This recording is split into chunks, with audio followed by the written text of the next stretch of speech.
I hope this is better. Oh my god.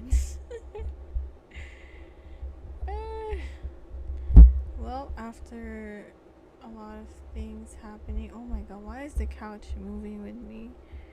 So, yeah, I don't really. Uh, it's really scuffed.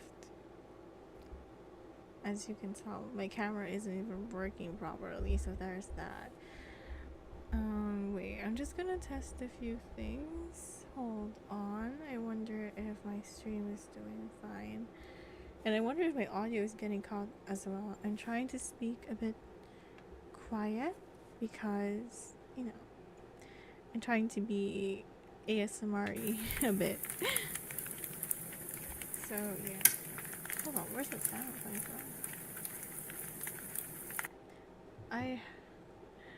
Gosh, I've been, like, in the intro screen for so long. It's embarrassing. Anyway, it's scuffed.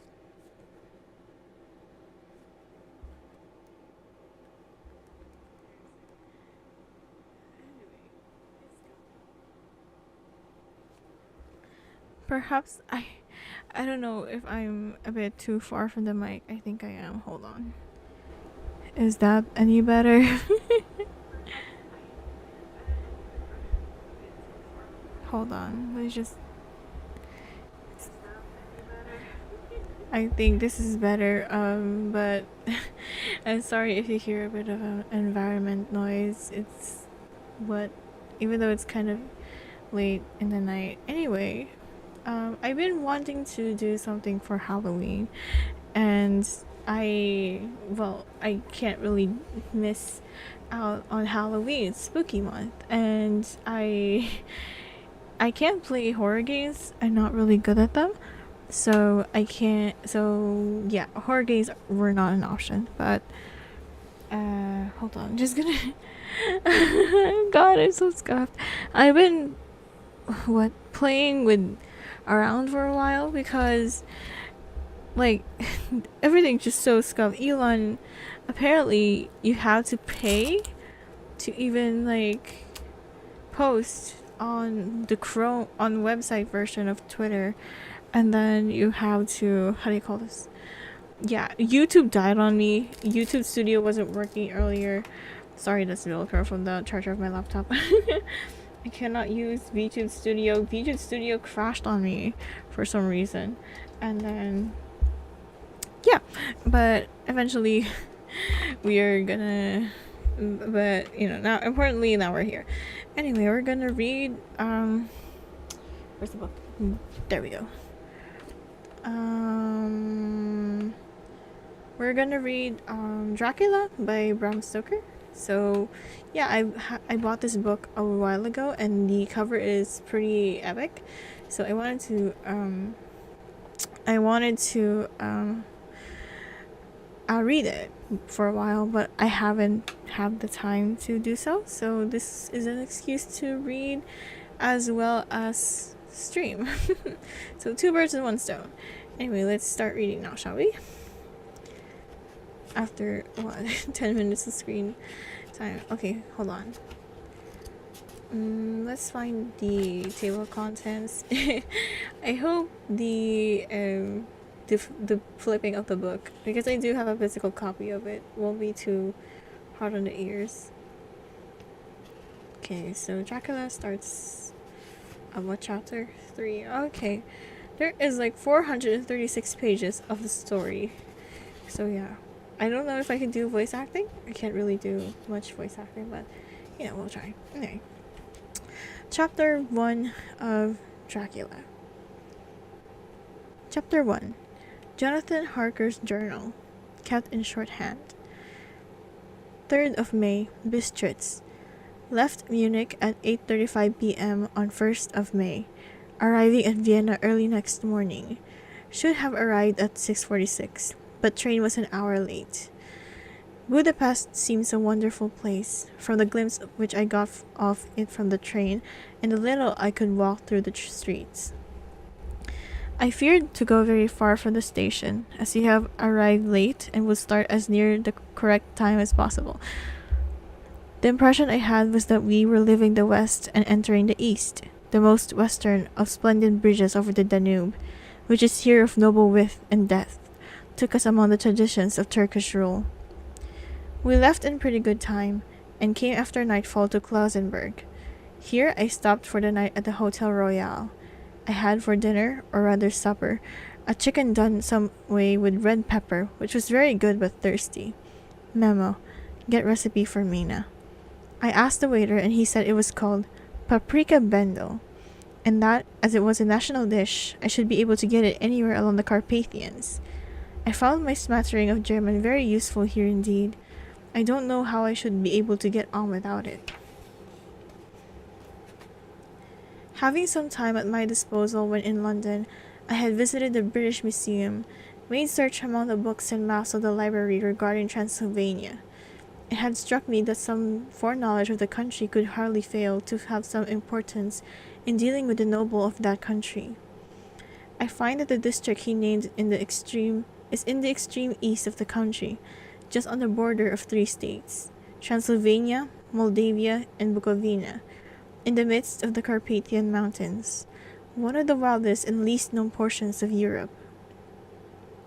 I was not able to light on any map or word giving the exact locality of the Castle Dracula, as there are no maps in this country as yet to compare with our own Ordnance Survey maps.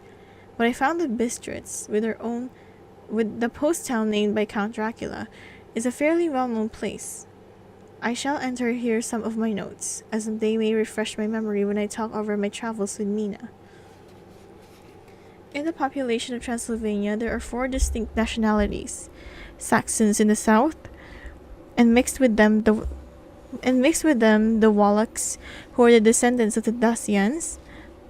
I'm screwing up the names. Magyars in the west, and Skellies in the east and north. I am going among the latter, who claim to be descended from Attila and the Huns. This may be so, for when the Magyars conquered the country in the 11th century, they found the Huns settled in it. I read that every known superstition in the world is gathered into the horseshoe of the Carpathians, as it were the center of some sort of imaginative whirlpool. So if so, my stay may be very interesting. Memo. I must ask the Count about them. I did not sleep well, though my bed was comfortable enough, for I had all sorts of queer dreams. There was a dog howling all night along under my window, which may have had something to do with it. Or it may have been the paprika, for I had to drink up all the water in my carafe when I was still thirsty. Towards morning I slept, and I was awakened by the continuous knocking at my door. Oops. So I guess I must have been sleeping soundly then. I had for breakfast more paprika and a sort of porridge of maize flour, which they said was mamaliga, and eggplant stuffed with formis, a very excellent dish, which they call impletata. Ma'am, get this recipe for this also. I had to hurry breakfast, for the train started a little before 8, or rather it ought to have done so, for after rushing to the station at 7:30, I had to sit in the carriage for more than an hour before we began to move. It seems to me that the further east you go, the more unpunctual are the trains. What ought they to be in China? All day long we seemed to dawdle through a country which was full of beauty of every kind. Sometimes we saw little towns or castles on top of the steep hill, such as we see in old missals. Sometimes we ran by rivers and streams, which seemed from the wide stony margin on each side of them to be subject to great floods. It takes a lot of water and running strong to sweep the outside edge of a river clear. At every station there were groups of people, sometimes crowd, and in all sorts of attire. Some of them were just like peasants at home, or those I saw coming through France and Germany, with short jackets and round hats and homemade trousers, but others were very picturesque. The women looked pretty, except when you got near them, but then they were all very clumsy around the waist. They had all full white sleeves of some kind or other, and most of them had big belts with a lot of strips of something fluttering from them like the dress in a ballet. but of course petticoats under them. The strangest figures we saw were the Slovaks, who were more barbarian than the rest, with their big cowboy hats, great baggy dirty white trousers, white linen shirts, and enormous heavy leather belts, nearly a foot wide, all studded over with brass nails. They wore high boots, with their trousers stuck into them. They had long black hair and heavy black mustaches. They are very picturesque, but do not look prepossessing. On the stage they would be set down at once as some old oriental band of brigands. They are, however, I am told, very harmless and rather wanting in natural self-assertion. It was on the dark side of twilight when we got to Bistritz, which is a very interesting old place. Being practically on the frontier, for the Borgo Pass leads from it into Bukovina, it had a very stormy existence, and it certainly shows marks of it. 50 years ago, a series of great fires took place, which made terrible havoc on 5 separate occasions. At the very beginning of the 17th century, it underwent a siege of 3 weeks and lost 13,000 people, the casualties of war proper being assisted by famine and disease. Count Dracula had directed me to go to the Golden Crown Hotel, which I found, to my delight, to be thoroughly old-fashioned, for of course I wanted to see all I could of the ways of the country. I was evidently expected, for when I got near the door, I faced a cheery-looking elderly woman in the usual peasant dress, white undergarment with long double apron, front and back, of colored stuff fitting almost too tight for her modesty. When I came close, she bowed and said, "The Herr Englishman?" "Yes," I said, "Jonathan Harker." She smiled and gave some message to an elderly man in white shirt sleeves, who had followed her to the door. He went and immediately returned with a letter. "My friend, welcome to the Carpathians. I am anxiously expecting you. Sleep well tonight. At 3 tomorrow the diligence will start for Bukovina. A place on it is kept for you. At the Borgo Pass my carriage will await you and will bring you to me. I trust that your journey from London has been a happy one, and that you will enjoy your stay on my beautiful land. Your friend, Dracula." 4th of May. I found that my landlord had got a letter from the Count, directing him to secure the best place on the coach for me. But on making inquiries as to details he seemed somewhat reticent, and pretended that he could not understand my German. This could not be true, because up to then he had understood it perfectly. At least he answered my questions exactly as if he did. He and his wife, the old lady who had received me, looked at each other in a frightened sort of way. He mumbled out that the money had been set in a letter, and that was all he knew. Oops. When I asked him if he knew Count Dracula, and could tell me anything of his castle, both he and his wife crossed themselves in saying that they knew nothing at all, simply refused to speak further. It was so near the time of starting that I had no time to ask anyone else, for it was all very mysterious and not by any means comforting. Just before I was leaving, the old lady came out to my room and said in a very hysterical way, "Must you go? Oh, young Herr, must you go?" She was in such an excited state that she seemed to have lost her grip of what German she knew, and mixed it all up with some other language which I did not know at all. I was just able to follow her by asking many questions. When I told her that I must go at once, and that I was engaged on important business, she asked again, "Do you know what day it is?" I answered that it was the 4th of May. She shook her head and said it again. "Oh yes, I know that. But do you know what day it is?" On my saying that I did not understand, she went on, "It is the eve of St. George's Day. Do you not know that tonight, when the clock strikes midnight, all the evil things in the world will have full sway?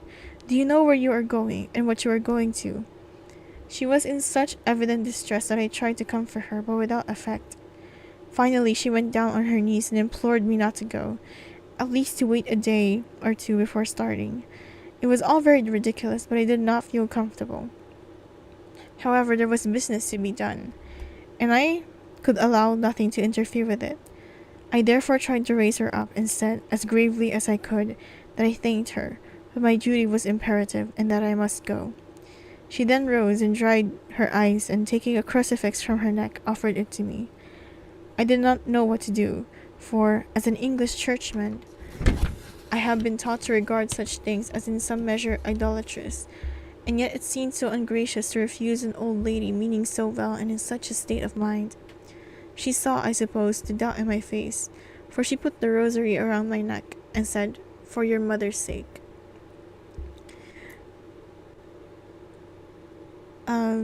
Okay. And went out of the room.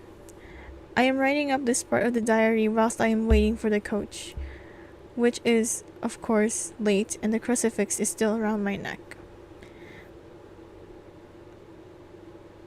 Oh gosh, I'm losing myself. Okay, never. Whether it is the old lady's fear, I do not know, but I am not feeling nearly as easy in my mind as usual. If this book could ever reach Mina before I do, let it bring my goodbye. Here comes the coach. 5th of May, the castle. The grey of the morning has passed, and the sun is high over the distant horizon, which seemed jagged, though with trees or hills, I know not, for it is so far off that big things and little are mixed. I am not sleepy, and as I am not to be called till I awake, naturally I write till sleep comes. There are many odd things to put down, and lest who reads them may fancy that I dined too well before I left Bistritz. Let me put down my dinner exactly. I dined on what they call robber steak, bits of bacon, onion, and beef seasoned with red pepper and strung on sticks and roasted over the fire, in the simple style of the London cat's meat. The wine was golden medias, which produced a queer sting on the tongue, which is, however, not disagreeable. I had only a couple of glasses of this and nothing else. When I got on the coach, the driver had not taken his seat, and I saw him talking with the landlady. Oops. Dropped the book. They were evidently talking of me, for every now and then they looked at me, and some of the people who were sitting on the bench outside the door, which they call by a name meaning word bearer, pityingly. Came and listened, and then they looked at me, most of them pityingly. I could hear a lot of words often repeated. Queer words, for there were many nationalities in the crowd. So I quietly got my polyglot dictionary from my bag and looked them out. I must say they were not cheering to me, for amongst them were Ordog, Satan, Pokol, Hell, Stragoika, Witch, Vrolok, and Vukoslak, both of which mean the same thing, one being Slovak and the other Servian, for something that is either werewolf or vampire. Memorandum: I must ask the Count about these superstitions. When we started, the crowd around the inn door, which had by this time swelled to a considerable size, all made the sign of the cross and pointed 2 fingers towards me. With some difficulty, I got a fellow passenger to tell me what they meant. He would not answer at first, but on learning that it was English, he explained that it was a charm or guard against the evil eye. This was not very pleasant for me, just starting for an unknown place to meet an unknown man. But everyone seemed so kind-hearted, and so sorrowful, and so sympathetic that I could not help but be touched. I shall never forget the last glimpse of which I had the inn yard and its crowd of picturesque figures all crossing themselves. As they stood round the wide archway, with its background of rich foliage of oleander and orange trees and green tubs clustered in the center of the yard. Then our driver, whose wide linen drawers covered the whole front of the box seat, Gotza, they called them, cracked his big whip over his 4 small horses, which ran abreast, and we set off on our journey. I soon lost sight and recollection of ghostly fears in the beauty of the scene as we drove along. Although had I known the language, or rather languages, of which my fellow passengers were speaking, I might not have been able to throw them off so easily. Before us lay a green sloping land full of forests and woods, with here and there steep hills crowned with clumps of trees with farmhouses. The blank gable end to the road. There was everywhere a bewildering mass of fruit blossom, apple, plum, pear, cherry, and as we drove by I could see the green grass under the trees spangled with the fallen petals. And out amongst these green hills of what they call here the Mittelland ran the road, losing itself as it swept round the grassy curve, or was shut out by the straggling ends of pine woods, which here and there ran down the hillsides like tongues of flame. The road was rugged, but still we seemed to fly over it with the feverish haste. I could not understand then what the haste meant, but the driver was evidently bent on losing no time in reaching Borgoprund. I was told that this road is in summertime excellent, but that it had not yet been put in order after the winter snows. In this respect it is different from the general run of roads in the Carpathians, for it is an old tradition that they are not to be kept in too good order. Of old the hospodars would not repair them, lest the Turk should think that they were preparing to bring in foreign troops, and so hasten the war which was always really at loading point. Beyond the green swelling hills of the Mittelland rose mighty slopes of forest out to the lofty steeps of the Carpathians themselves. Right and left of us they towered, with the afternoon sun falling upon them and bringing out all the glorious colors of this beautiful range. Deep blue and purple in the shadows of the peaks, green and brown where grass and rock mingled, and an endless perspective of jagged rock and pointed crags, till these themselves were lost in the distance, where the snowy peaks rose grandly. Here and there seemed mighty rifts in the mountains, through which, as the sun began to sink, we saw now and again the white gleam of falling water. One of my companions touched my arm as we swept round the haze of a hill, and opened up the lofty, snow-covered peak of a mountain, which seemed, as we went on our serpentine way, to be right before us. "Look! Istensek, God's seat," and he crossed himself reverently. As we wound on our endless way, and the sun sank lower and lower behind us, the shadows of the evening began to creep around us. This was emphasized by the fact that the snowy mountain tops still held the sunset, and seemed to glow out with a delicate cool pink. Here and there we passed Czechs and Slovaks, all in picturesque attire. But I noticed that how do you say this word? Goatsir was painfully prevalent. Oh God. By the roadside were many crosses, and as we swept by, my companions all crossed themselves. Here and there was a peasant man or woman kneeling before a shrine, who did not even turn around as we approached, but seemed in the self-surrender of devotion to have neither eyes nor ears for the outer world. There were many things new to me. For instance, hayricks in the trees, and here and there very beautiful masses of weeping birch, their white stems shining like silver through the delicate green of the leaves. Now and again we passed a later wagon, the ordinary peasant's cart, with its long snake-like vertebrae, calculated to suit the inequalities of the road. On this were sure to be seated quite a group of homecoming peasants, the Czechs with their white and the Slovaks with their colored sheepskins, the latter carrying lance-fashion their long staves with axes at the end. As the evening fell, it began to get very cold, and the growing twilight seemed to merge into one dark mistiness of the gloom of the trees, oak, beech, and pine, though in the valleys which ran deep between the spurs of the hills, as we ascended through the pass, the dark firs stood out here and there against the background of late-lying snow.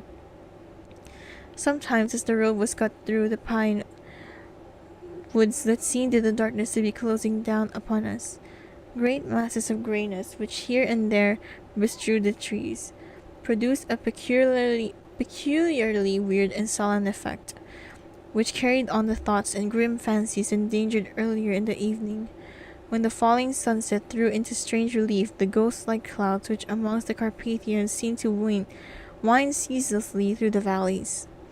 Sometimes the hills were so steep that, despite our driver's haste, the horse could only go slowly. I wished to get down and walk up to them, as we do at home, but the driver would not hear of it. "No, no," he said, "you must not walk here. The dogs are too fierce."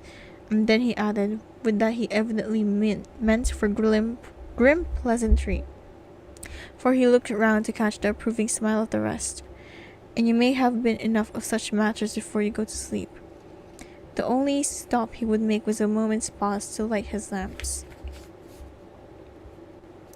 When it grew dark, there seemed to be some excitement amongst the passengers, and they kept speaking to him, one after the other, as though urging him to further speed. He lashed the horses unmercifully with his long whip, and with wild cries of encouragement urged them on to further exertions. Then through the darkness I could see a sort of patch of grey light ahead of us, as though there were a cleft in the hills. The excitement of the passengers grew greater. The crazy coach rocked on its great leather springs, and swayed like a boat tossed on the stormy sea.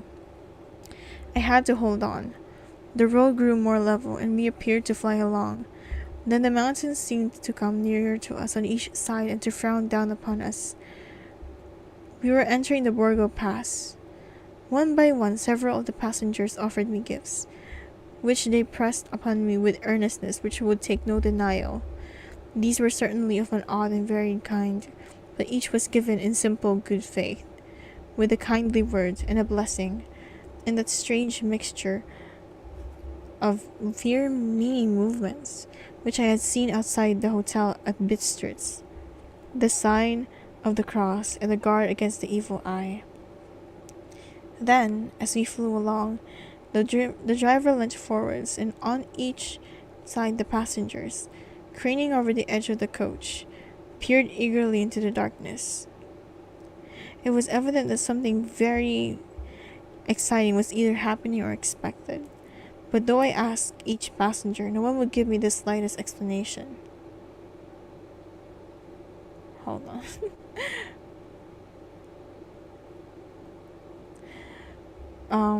Where was I? There you go.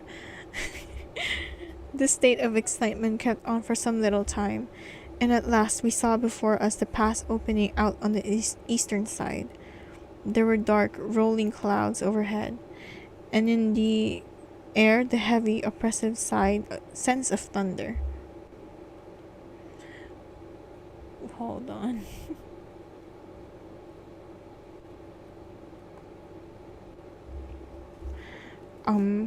It seemed as though the mountain range had separated two atmospheres, and that now we had got into the thunderous one. I was now myself looking out for the conveyance which was to take me to the Count. Each moment I expected to see the glare of lamps through the blackness, but all was dark. The only light was the flickering rays of our own lamps, in which steam from our hard-driven horse rose in a white cloud. We could now see the sandy road lying white before us, but there was on it no sign of a vehicle. The passengers drew back with a sigh of gladness, which seemed to mock my own disappointment. I was already thinking what I had best do, when the driver, looking at his watch, said to the others something which I could hardly hear. It was spoken so quietly and in so low tone that I thought it was an hour less than the time. Then turning to me, he said in German worse than my own, "There is no carriage here. The herd is not expected after all. We will now come on to Bukovina and return tomorrow for the next day, better the next day." Whilst he was speaking, the horses began to neigh and snort and plunge wildly, so that the driver had to hold them up. Then, amongst the chorus of screams from the peasants in a universal crossing of themselves, a calèche with 4 horses drove up behind us, overtook us, and drew up beside the coach. I could see from the flash of our lamps as the ray fell on them that the horses were coal-black and splendid animals. They were driven by a tall man, with a long brown beard and great black hat, which seemed to hide his face from us. I could only see the gleam of a pair of very bright eyes, which seemed red in the lamplight, as he turned to us. He said to the driver, "You were early tonight, my friend." The man stammered in reply. The English herd was in a hurry, to which the stranger replied, "That is why, I suppose, you wished him to go on to Bukovina. You cannot deceive me, my friend. I know too much, and my horses are swift." As he spoke, he smiled, the lamplight falling on a hard-looking mouth, with very red lips and a sharp-looking teeth, as white as ivory. One of my companions whispered to another that line from Bürger's Lenore, Den die Toten reiten schnell, for the dead travel fast. I'm sorry if I butchered the German in here. I don't speak German. I don't speak any of the European languages that was brought up in this book, so I'm sorry for butchering that. The strange driver evidently heard the words, for he looked up with a gleaming smile. The passenger turned his face away, at the same time putting out his 2 fingers and crossing himself. "Give me the hearse luggage," said the driver. With exceeding alacrity, my bags were handed out and put in the calash. As the calash was then I descended from the side of the coach, with the hand which caught my arm in the grip of steel. His strength must have been prodigious. Without a word, he shook his reins. The horses turned, and we swept into the darkness of the pass. As I looked back, I saw the steam from the horses of the coach by the light of the lamps, and steam from the and projected against it. The figures of my late companions crossing themselves. Then the driver cracked his whip and called to his horses, and off they swept on their way to Bukovina. As they sank into the darkness, I felt a strange chill, and a lonely feeling came over to me. But a cloak was thrown over my shoulders, and a rug across my knees, and the driver said in excellent German, "The night is chill, Mynheer, and my master, the Count, bade me to take care of you. There is a flask of Slivovitz, the plum brandy of the country, underneath the seat, if you should require it." I did not take any, but it was a comfort to know that it was all the same. I felt a little strange and not a little frightened. I think had there been any alternative, I should have taken it, instead of prosecuting that unknown's my journey. The carriage went at a hard pace straight along, and then we made a complete turn and went along another straight road. It seemed to me that we were simply going over and over the same ground again, and so I took note of some salient point, and found out that it was so. I would have liked to ask the driver what this all meant, but I really feared to do so, for I thought that, placed as I was, any protest would have had no effect in case there had been any intention to delay. By and by, however, I was curious to know how time was passing. I struck a match, and by its flame looked at my watch, and it was within a few minutes of midnight. This gave me a sort of shock, for I suppose the general superstition about midnight was increased by my recent experiences. I waited with a sick feeling of suspense. Then a dog began to howl somewhere in the farmhouse far down the road, a long, agonizing wailing, as if from fear. The sound was taken up by another dog, then another, and another, till, borne on the wind which now sighed softly through the pass, a wild howling began, which seemed to come from all over the country, as far as the imagination could grasp it through the gloom of the night. At the first howl, the horses began to strain and rear, but the driver spoke to them soothingly, and they quieted down, but shivered and sweated, as though after a run away from sudden fright.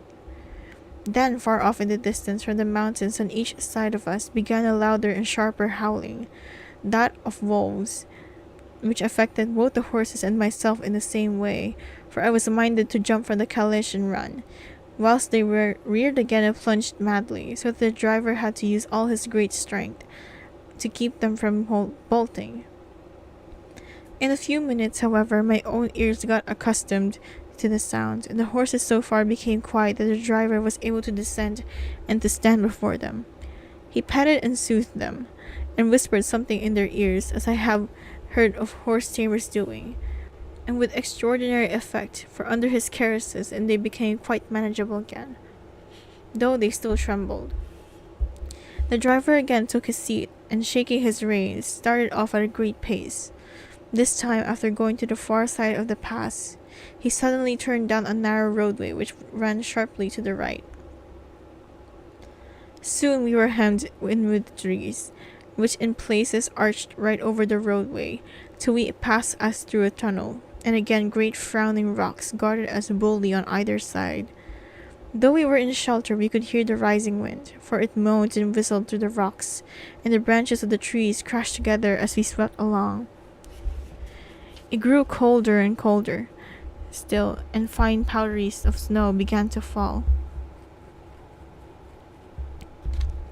so that soon we and all around us were covered with a white blanket. The keen wind still carried the howling of the dogs, though this grew fainter as we went on our way. The baying of the wolves sounded nearer and nearer, as though they were closing round on us from every side. I grew dreadfully afraid, and the horses shared my fear, but the driver was not in the least disturbed. He kept turning his head to left and right, but I could not see anything through the darkness. Suddenly, away on our left, I saw a faint flickering blue flame. The driver saw it, and at the same moment, he at once checked the horses and, jumping to the ground, disappeared into the darkness. I did not know what to do, the less as the howling of the wolves grew closer, but while I wondered, the driver suddenly appeared again, and without a word took his seat, and we resumed our journey. I think I must have fallen asleep and kept dreaming of the incident, for it seemed to be repeated endlessly. And now, looking back, it is like a sort of awful nightmare. Once the flame appeared too near the road that even in the darkness around us, I could watch the driver's motion. He went rapidly to where the blue flame rose. It must have been very faint, for it did not seem to illuminate the place around it at all, and gathering a few stones, formed them into some device. Once there appeared a strange optical effect. When he stood between me and the flame, he did not obstruct it, for I could see its ghostly flicker all the same. This startled me, but as the effect was only momentarily, I took it that my eyes deceived me. Straining through the darkness. Then for a time there were no blue flames, and we sped onwards through the gloom, with the howling of the wolves around us, as though they were following in a moving circle. At last there came a time when the driver went further afield than he had yet done, and during his absence the horses began to tremble worse than ever and to snort and scream with fright. I could not see any cause for it, for the howling of the wolves had ceased altogether, but just then the moon, sailing through the black clouds, appeared behind the jagged crest of a beetling, pine-clad rock, and by its light I saw around us a ring of wolves, with white teeth and lolling red tongues, with long sinewy limbs and shaggy hair. They were 100 times more terrible in the grim silence which held them than even when they howled. For myself, I felt a sort of paralysis of fear. It is only when a man feels himself face to face with such horrors that he can understand their true import. All at once the wolves began to howl, as though the moonlight had had some peculiar effect on them. The horses jumped about and reared, and looked helplessly around with eyes that rolled in a way painful to see. But the living ring of terror encompassed them on every side, and they had perforce to remain within it. I called to the coachman to come, but for it seemed to me that our only chance was to try and break out through the ring and to aid his approach. I shouted and beat the side of the calash, hoping by the noise to scare the wolves from that side, so as to give him a chance of reaching the trap. How he came there, I know not, but I heard his voice raised in a tone of an imperious command, and looking towards the sound, saw him stand in the roadway. As we swept his long arms, as though brushing aside some impalpable obstacle, the wolves fell back and back further still. Just then, a heavy cloud passed across the face of the moon, so that we were again in darkness. When I could see again, the driver was climbing into the calash, and the wolves had disappeared. This was all so strange and uncanny that a dreadful fear came upon me, and I was afraid to speak or move.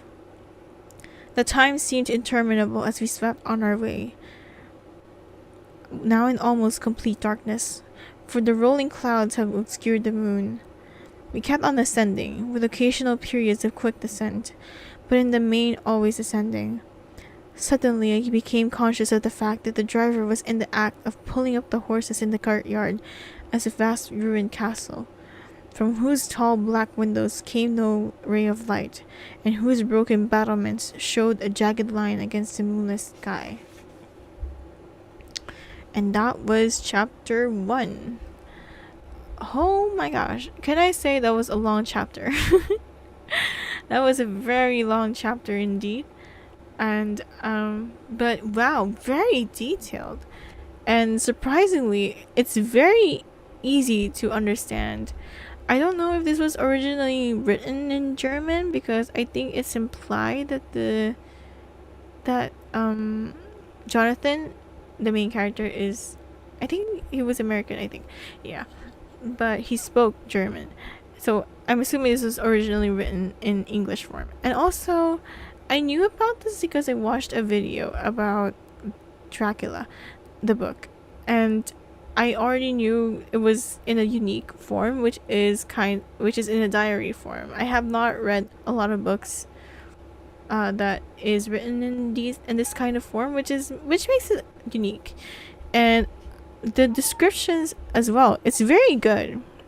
Like, it sets the tone very, very, very good, because it's very descriptive.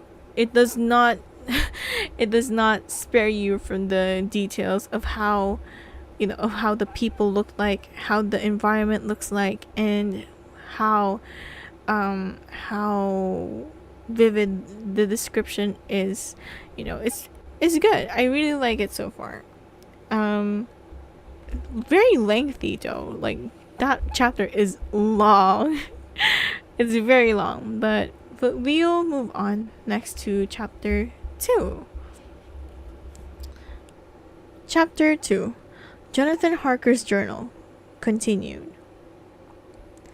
5th of May. I must have been asleep, for certainly if I had been fully awake, I must have noticed the approach to such a remarkable place. Sorry, I had to burp. In the gloom, the courtyard looked of considerable size, and as several dark ways led from it under great round arches, it perhaps seemed bigger than it really is. I have not yet been able to see it by daylight. When the caleche stopped, the driver jumped down and held out his hand to assist me to alight. Again, I could not but notice his prodigious strength. His hand actually seemed like a steel vice that could have crushed mine if he had chosen.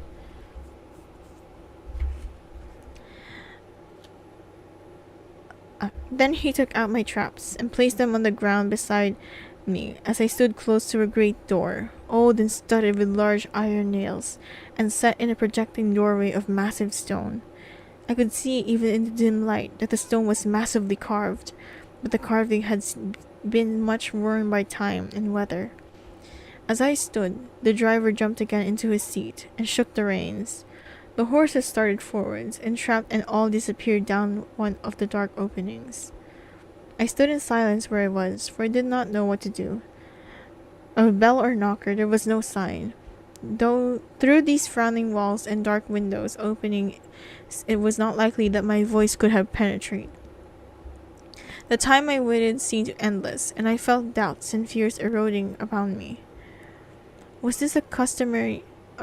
what sort of place had I come to, and among what kind of people? What sort of grim adventure was it on which I had embarked? Was this a customary incident in the life of a solicitor's clerk sent out to explain the purchase of a London estate to a foreigner? Solicitor's clerk. Mina would not like that. Solicitor, for just before leaving London I got word that my examination was successful, and I am now a full-blown solicitor. I began to rub my eyes and pinch myself to see if I were awake. It all seemed like a horrible nightmare to me, and I expected that I should suddenly awake and find myself at home, with the dawn struggling in through the windows, as I had now and again felt in the morning after a day of overwork. But my flesh answered the pinching test, and my eyes were not to be deceived. I was indeed awake and among the Carpathians. All I could do now was to be patient and to wait the coming of the morning.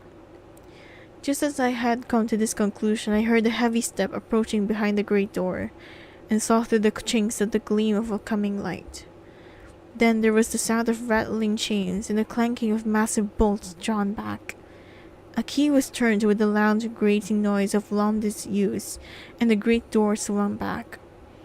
Within stood a tall man, clean-shaven save for a long white mustache, and clad in black from head to foot, without a single speck of color about him anywhere. He held in his hand an antique silver lamp, in which the flame burned without chimney or globe of any kind, throwing long, quivering shadows as it flickered in the draught of the open door. The old man motioned me in with his right hand in a courtly gesture, saying in excellent English but with a strange intonation, "Welcome to my house. Enter freely and of your own will." He made no motion of stepping to meet me, but stood like a statue, as though his gesture of welcome had fixed him into stone. The instant, however, that I had stepped over the threshold, he moved impulsively forwards and, holding out his hand, grasped mine with a strength which made me wince, and an effect which was that lessened by the fact that it seemed as cold as ice, more like the hand of a dead than a living man. Again he said, "Welcome to my house. Come freely, go safely, and leave something of the happiness you bring." The strength of the handshake was so much akin to that for which I had noticed in the driver, whose face I had not seen, that for a moment I doubted if it were not the same person to whom I was speaking, so to make sure I said interrogatively, "Count Dracula?" He bowed in a courtly way as he replied, "I am Dracula, and I bid you welcome, Mr. Harker, to my house. Come in, the night air is chill, and you must need to eat and rest." As he was speaking, he put the lamp on a bracket on the wall, and stepping out, he took my luggage. He had carried it in before I could forestall him. I protested, but he insisted. "Nay, sir, you are my guest. It is late, and my people are not available. Let me see to your comfort myself."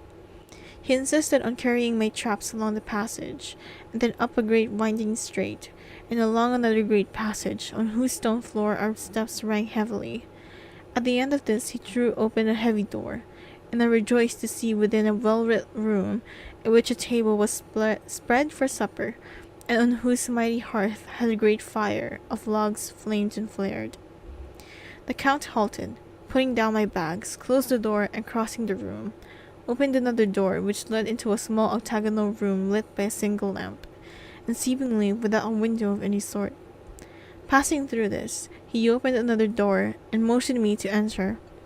It was a welcome sight, for here was a great bedroom well lit and warmed with another log fire, which sent a hollow roar of the wide chemistry. The Count himself left my luggage inside and withdrew, saying before he closed the door, "You will need, after your journey, to refresh yourself by making your toilet. I trust you will find all you wish.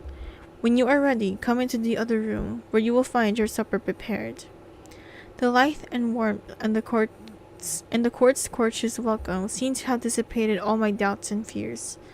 Having then reached my normal state, I discovered that I was half famished with hunger. So making a hasty toilet, I went into the other room. I found supper already laid out. My host, who stood on one side of the great fireplace, leaning against the stonework, made a graceful wave of his hand to the table and said, "I pray you, be seated and sup how you please.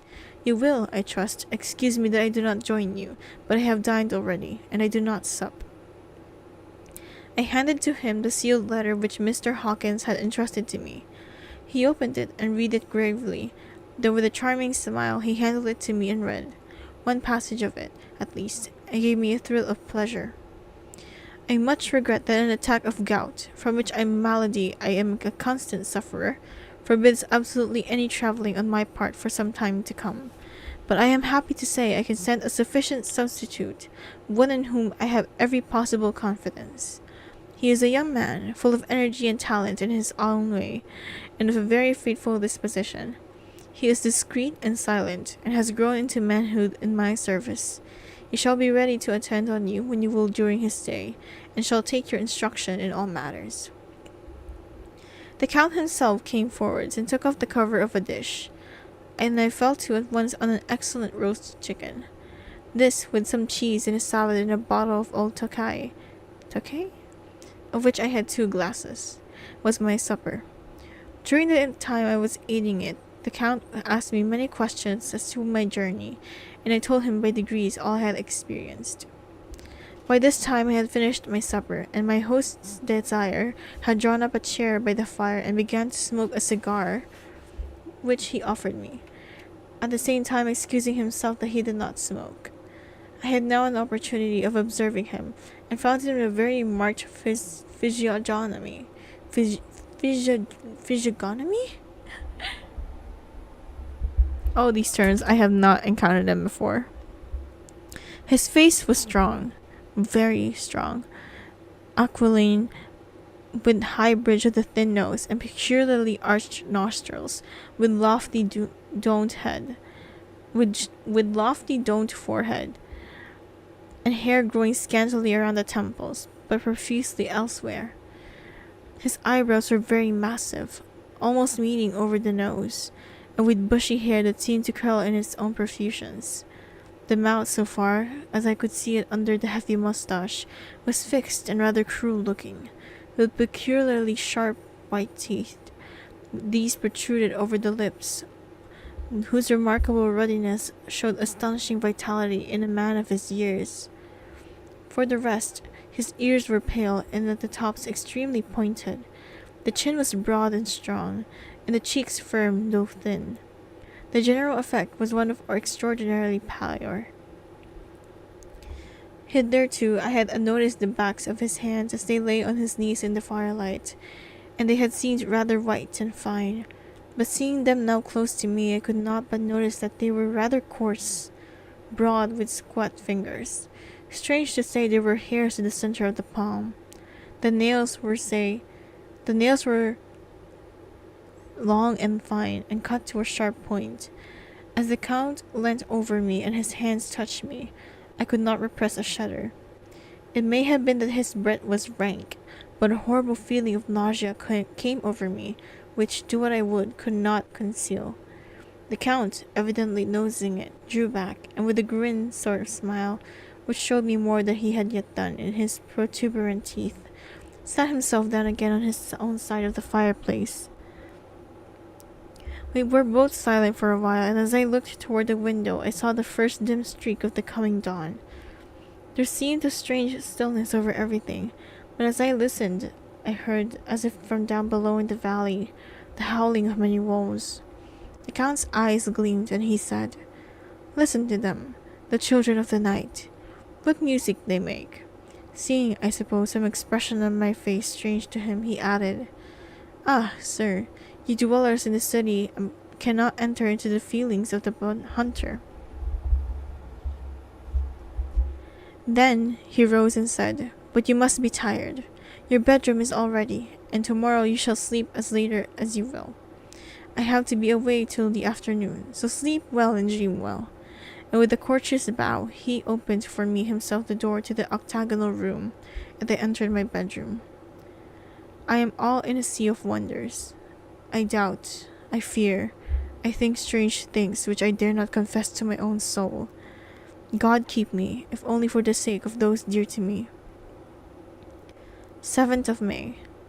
It is again early morning, but I have rested and enjoyed the last 24 hours.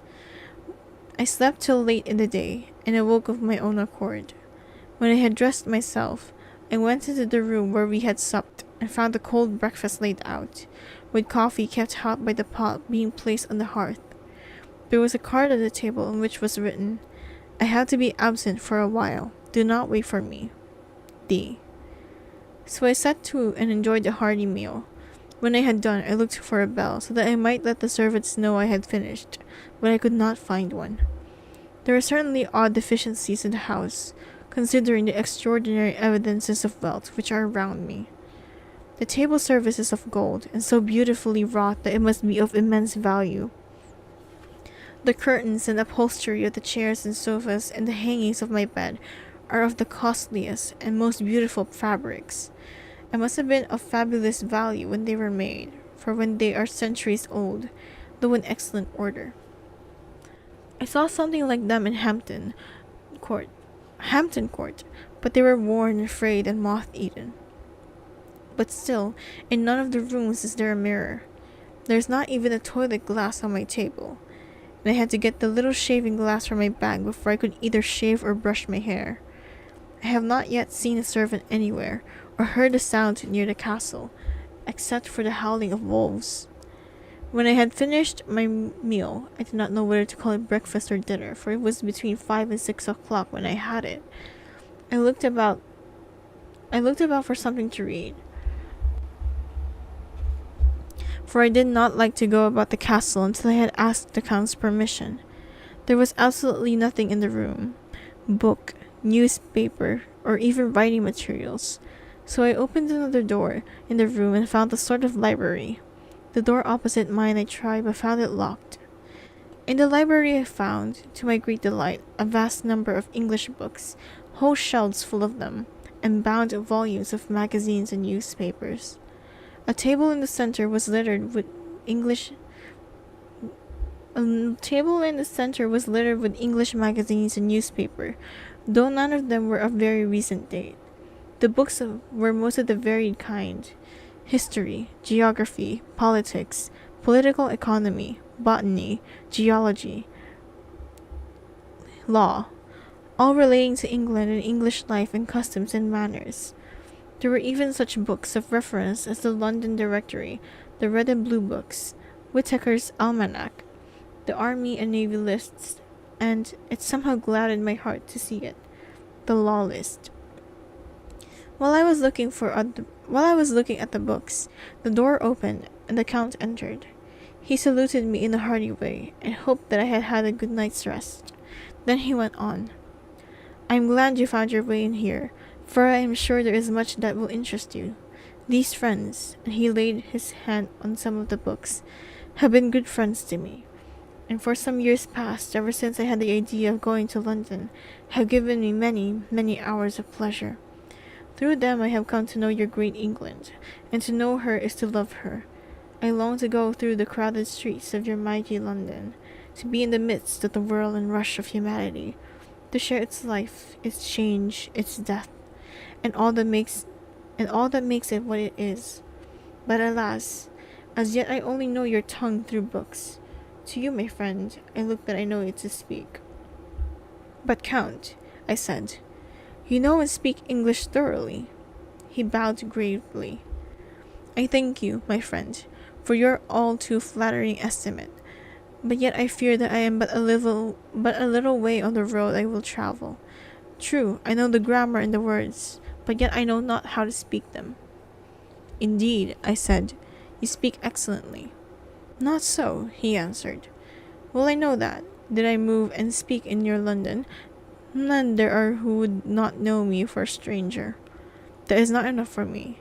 Here I am noble, I am boyar, the common people know me, and I am master. But a stranger in a strange land, he is no one. Men know him not, and to know not is to care not for.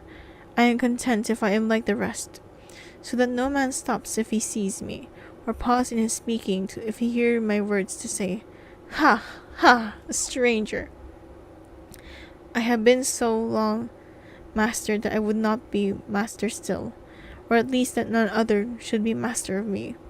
You come to me not alone as agent of my friend Peter Hawkins of Exeter, to tell me all about my new estate in London. You shall, I trust, rest here with me a while, so that by our talking I may learn the English intonation, and I would that you tell me when I make error, even of the smallest, in my speaking. I am sorry that I had to be away so long today, but you will, I know, forgive one who has so many important affairs in hand." Of course, I said all I could about being willing, and asked if I might come into that room when I chose. He answered, "Yes, certainly," and added, "You may go anywhere you wish in the castle, except where the doors are locked, where of course you will not wish to go. There is reason that all things are they are. And did you see with my eyes and know with my knowledge, you would perhaps better understand. I said I was sure of this, and then he went on. We are in Transylvania. And Transylvania is not England. Our ways are not your ways, and there shall be to you many strange things. Nay, from what you have told me of your experiences already, you know something of what strange things there may be. This led to much conversation, and as it was evident that he wanted us to talk, if only for talking's sake, I asked him many questions regarding things that had already happened to me or come within my notice. Sometimes he sheered off the subject, or turned the conversation by pretending not to understand, but generally he answered all I asked most frankly. Then, as time went on, and I had got somewhat bolder, I asked him of some of the strange things of the preceding night, as, for instance, why the coachman went to the places where we had seen the blue flames. Was it indeed true that they showed me where gold was hidden? He then explained to me that it was commonly believed that on a certain night of the year, last night, in fact, when all evil spirits are supposed to have unchecked sway, a blue flame is seen over any place where treasure had been concealed. That treasure has been hidden, he went on, in the region through which you came last night. There can be but little doubt, for it was the ground fought over for centuries by the Wallachian, the Saxon, and the Turk.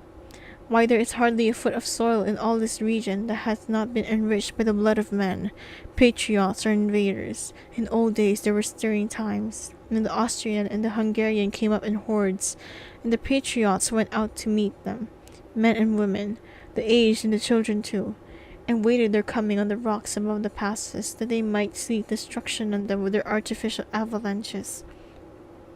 When the invader was triumphant, he found but little, for whatever there was had been sheltered in the friendly soil. But how, said I, could it have remained so long undiscovered, when there is a sure index to it, if men will but take the trouble to look?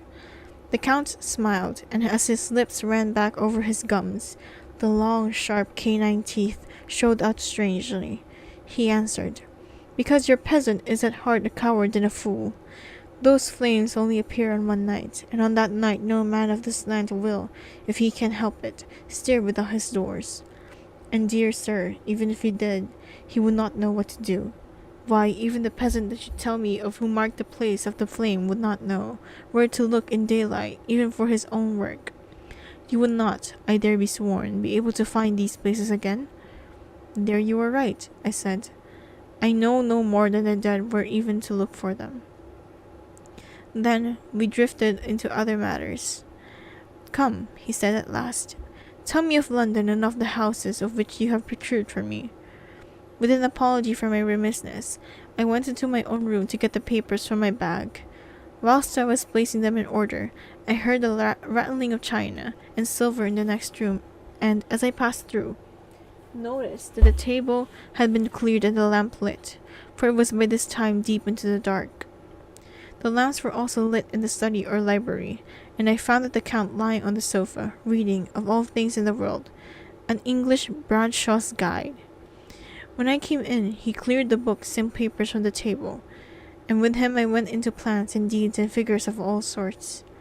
He was interested in everything, and asked me a myriad of questions about the place and its surroundings. He clearly had studied beforehand all he could get on the subject of the neighborhood, for he evidently knew at the end very much more than I did. When I remarked this, he answered, Well, but my friend, is it not needful that I should? When I go there, I shall be all alone, and my friend Harker Jonathan, nay, pardon me, I fall into my country's habit of putting your patronymic first. My friend Jonathan Harker will not be by my side to correct and aid me. He will be in Exeter, miles away, probably working at papers of the law with my other friend, Peter Hawkins. So, we went thoroughly into the business of the purchase of the estate at Purfleet. When I had told him the facts and got his signature to the necessary papers, and had written a letter with them ready to post to Mr. Hawkins, he began to ask me how I had come across so suitable a place. I read to him the notes which I had made at the time, and which I inscribe here. At Purfleet on the Briar Road, I came across just such a place to seem to be required, and where was displayed a dilapidated notice that the place was for sale. It is surrounded by a high wall of ancient structure, built of heavy stones, and has not been repaired for a large number of years. The closed gates were of heavy old oak and iron, all eaten with rust. The estate is called Carfax, no doubt a corruption of the old quatreface, as the house is four-sided, agreeing with the cardinal points of the compass. It contains in all some 20 acres, quite surrounded by that solid stone wall above mentioned. There are many trees on it, which make it in places gloomy, and there is a deep, dark-looking pond or small lake, evidently filled by some springs. As the water is clear and flows away in the fair-sized stream, the house is very large and of all periods back, I should say, to medieval times, for one part is of stone immensely thick, with only a few windows high up and heavily barred with iron. It looks like part of a keep, and is close to an old chapel or church. I could not enter it, as I had not the key of the door leading to it from the house, but I have taken with my Kodak videos of it from various points. The house has been added to, but in a very struggling way, and I could only guess at the amount of ground it covers, which must be very great. There are but few houses close at hand, one being a very large house only recently added to and formed into a private lunatic asylum. It is not, however, visible from the grounds. When I had finished, he said, "I am glad that it is old and big. I myself am of an old family, and to live in a new house would kill me. A house cannot be made habitable in a day, and after all, how few days to go to make up a century. I rejoice that there is a chapel of old times. We Transylvanian nobles love to think that our bones may be amongst the common dead. I seek not gaiety nor mirth, not the bright voluptuousness of much sunshine and sparkling waters, which please the young and gay. I am no longer young, and my heart, though weary, through weary years of mourning over the dead, is not attuned to mirth. Moreover, the walls of my castle are broken battlements and casements. I love the shade and the shadow. I would be alone with my thoughts when I may." Somehow his words and his looks did not seem to accord, or else it was that his cast of face made his smile look malignant and saturnine. Presently, with an excuse, he left me, asking me to put all my papers together. He was some little time away, and I began to look at some of the books around me. One was an atlas, which I found open naturally at England, as if that map had been much used. On looking at it, I found in certain places little rings marked, and on examining these, I noticed that one was near London on the east side, manifestly where his new estate was situated. The other two were Exeter and Whitby on the Yorkshire coast. It was the better part of an hour when the Count returned. "Aha!" he said. "Still at your books. Good, but you must not work always. Come, I am informed that your supper is ready." He took my arm, and he went into the next room, where I found an excellent supper ready on the table. The Count again excused himself, as he had dined out on his being away from home, but he sat on the previous night, and chatted whilst I ate. After supper I smoked, as on the last evening, and the Count stayed with me, chatting and asking questions on every conceivable subject. Every hour after hour. I felt that it was getting very late indeed, but I did not say anything, for I felt under obligations to meet my host's wishes in every way. I was not sleepy, as the long sleep yesterday had fortified me, but I could not help experiencing the chill which comes over one at the coming of dawn, which is like, in its way, the turn of the tide. They say that people who are near death die generally at the change to the dawn or at the turn of the tide. Anyone who has, when tired, and tied as in were to his post, experienced this change in the atmosphere can well believe it. All at once we heard the crow of a cock coming from with preternatural shrillness through the clear morning air. Count Dracula, jumping to his feet, said, "Why, there is the morning again. How remiss I am to let you stay up so long. You must make your conversation regarding my dear new country of England less interesting, so that I may have not forget how time flies by us." And with a courtly bow, he left me. I went into my own room and drew the curtains, but there was little to notice. My window opened into the courtyard. All I could see was the warm gray, quickening sky. So I pulled the curtains again and have written off this day. 8th of May. I began to fear as I wrote in this book that I was getting too diffuse, but now I am glad that I went into detail from the first, for there is something so strange about this place and all in it that I cannot but feel uneasy. I wish I were safe out of it, or that I had never come. It may be that this strange night existence is telling on me, but would that there were all. If there were anyone to talk to, I could bear it, but there is no one. I have only the Count to speak with, and I fear I am myself the only living soul within the place. That may be prosaic so far as facts can be. It will help me to bear up, and imagination must not run riot with me. If it does not, I am lost. If it does, I am lost. Let me say at once how I stand, or seem to.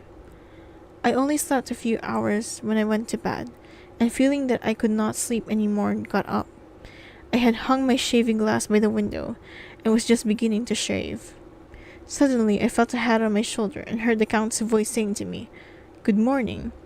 I started, for it amazed me that I had not seen him, since the reflection of the glass covered the whole room behind me.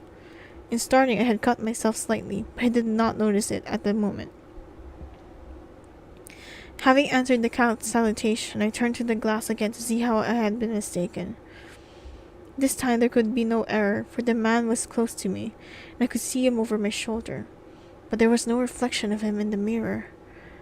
The whole room behind me was displayed, but there was no sign of a man in it except myself. This was startling, and coming on the top of so many strange things, was beginning to increase the vague feeling of uneasiness which I always have when the Count is near. But the instant I saw that the cut had bled a little, and the blood was trickling over my chin, I laid down the razor, turning as I did so half round to look for some sticking plaster. When the Count saw my face, his eyes blazed with a sort of demonic fury. Then he suddenly made a grab at my throat. I drew away, and his hand touched the string of beads which held the crucifix. It made an instant change on him, for the fury passed so quickly that I could hardly believe that it was ever there. "Take care," he said. "Take care how you cut yourself. It is more dangerous than you think in this country." Then, seizing the shaving glass, he went on. "And this is the wretched thing that has done the mischief. This is a foul bauble of man's vanity. Away with it!" And opening the heavy window with one wrench of his terrible hand, he flung out the glass, which was shattered into 1,000 pieces on the stones of the courtyard far below. Then he withdrew without a word. It is very annoying, for I do not see how I am to shave, unless in my watch case or the bottom of the shaving pot, which is unfortunately of metal. When I went to the dining room, breakfast was prepared, but I could not find the Count anywhere. So I breakfasted alone. It is strange that as yet I have not seen the Count eat or drink. He must be a very peculiar man. After breakfast I did a little exploring in the castle. I went out on the stairs and found the room looking towards the south. The view was magnificent. The castle is on the very edge of a terrible precipice. A stone falling from the window would fall 1,000 feet without touching anything. As far as the eye can reach is the sea of green treetops, with occasionally a deep rift for where there is a chasm. Here and there are silver threads where the river winds in deep gorges through the forests. But I am not in heart to describe beauty, for when I had seen the view I explored further. Doors everywhere, and all locked and bolted. In no place save from the windows in the castle walls is there an available exit. The castle is a veritable prison, and I am a prisoner. And that's chapter 2. And can you believe that? We are only page 36 of a book. 400 pages to go. And it took me to read for an hour or so minutes. Oh gosh, this is gonna be a long book. But anyway, this is gonna be a short stream. I didn't really intend to go for long because I just really, really wanted to read Dracula for Halloween because I felt like, you know, everyone's doing it. I was like, I think I should do something for Halloween. And I already wanted to stream anyway, so it was a good opportunity to do so. So yeah. Great. Yeah, so for chapter 2, we got to meet the Count Dracula himself. So that's a huge improvement because chapter 1, he was just basically nothing. And yeah, for the most part of the chapter 2, he was a very good host, you know. Strange, but we are all strange in our own ways. So strange, but he was a good host, you know, always being hospitable to our main character Jonathan and giving him food. And you know, he's, you know, pretty much free to roam around the house, you know, except for the places where it's locked. And yeah, we were, you know, like, I didn't expect him. I don't know, was it just my idea, but I think Dracula, I never thought that Dracula has bushy eyebrows. But aside from that, the descriptions in the book is pretty much, you know, like the typical Dracula that I've been used to. And yeah, so yeah, his character for the most part so far is, you know, a peculiar man, but hospitable and pretty nice until we get to near to the end of chapter 2, where it is more prominent and more obvious that he's more dangerous than we are let on to believe. You know, with the whole mirror thing and the grabbing of throat, you know. So yeah, we are now seeing glimpses of how the real Dracula is, and I'm excited to read chapter 3, but unfortunately I don't think I'll be able to read chapter 3. Every chapter is so long and it's so wordy, and I kept stumbling over my words, to which I apologize. Like, oh my goodness, it's so long and so many words as well, so many big words, like so many words I have not encountered at all prior to reading this book. So I might have to I might have to look up some of the words that I just saw and like see how it's pronounced and stuff. And also, I'm sorry for butchering any of the languages or like local language, because I genuinely do not know any European words. I'm not really knowledgeable about the culture there, so I don't know how to pronounce it, so I'm sorry. I'm Filipino. I don't know how to speak. I don't know how to pronounce Slovak words or like, you know, German words and stuff. So yeah. So yeah, I just really wanted to stream. I needed an excuse to stream, and this was it. But after that, it's done. It's over.